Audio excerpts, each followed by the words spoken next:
अदा नूरल जी अदा भूरल यार कम तवाजो कयो थी जो इने हाजी लकुण लांती लूसीअ के पुलिस जी हथ हाथी को करायो थई।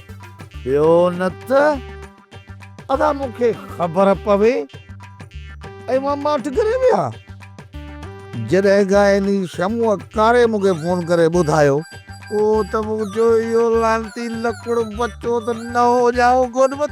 अस्सलाम वालेकुम। वालेकुम अस्सलाम बे नूरल ऐं भूरल जे सिर जो ख़ैर। बेहाल हवाल सिपाही सिरोटा इन हाजी लकुड़ लांतीअ जा बाबा सूबेदार साहब अहिड़ी जुठ कई अथसि जो हाजी हाणे हाजी न आहे रहियो, फरो हुनजो लाश थी वियो आहे। लाश त हिकिड़ी राति जो वज़न पियो अथसि न, जॾहिं ॿी राति सट को आयुसि न त उहे सभई ॾोह पासींदो जेके कया बि नथो। असुल चतू वांगुरु पियो ॻोल्हे, चतूअ वांगुरु। भला ॿी ॻाल्हि त ॿुधाए असां वारी बनीअ ते कब्ज़े लही इहे जेके हाजीअ जा कहिड़ा छाड़ता हा कुझु ॿुधाई? हा चवे पियो त मीर अली साहब जी मदद सां नूर अली भूरल जे बनी मूं कब्ज़ो बि कयो, उन जा मूं पैसा भरिया आहिनि। जेके पैसा हुयसि उहे बि ज़मीन में पूरे छॾी। इहा बि ख़बर कान्हेसि का त किथे पूरिया।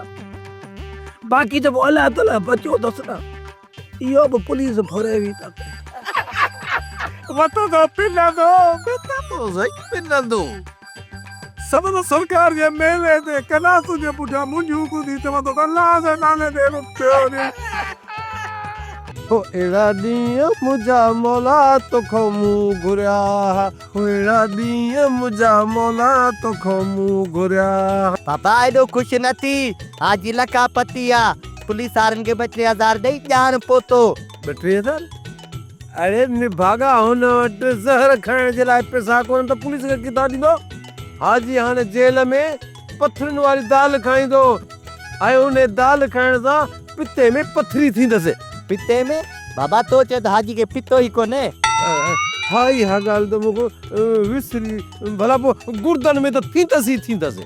हिकिड़े ॾींहुं हिकिड़ो गुर्दो फैल थींदुसि, ॿिए ॾींहुं ॿियो गुर्दो फैल थींदुसि ऐं टे ॾींहुं पाण फैल थी सिधो मुक़ाम जे हवाले।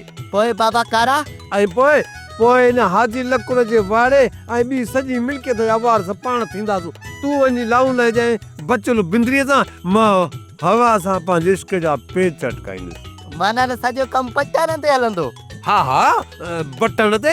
बाबा मीर अली साबू काॾे ईंदा? अरे मीर अली साबू बि ॼाण लाकम में थिया। 2-3 लकुड़ जॾहिं हिन हाजीअ खे लॻा त पाणे सभु सचूं कंदो। बाबा जे हाजी सची कोन्हे हुन में त असांजा नाला ईंदा। पोइ इहो तूं खुटको न कर।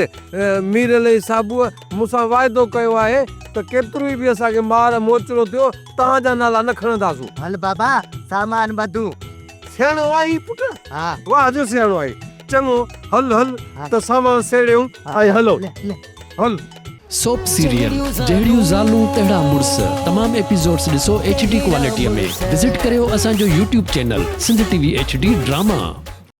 सब्सक्राइब कयो असांजो official YouTube channel Sindh TV HD drama ऐं वधीक अपडेट लाइ बेल आइकन खे क्लिक करियो।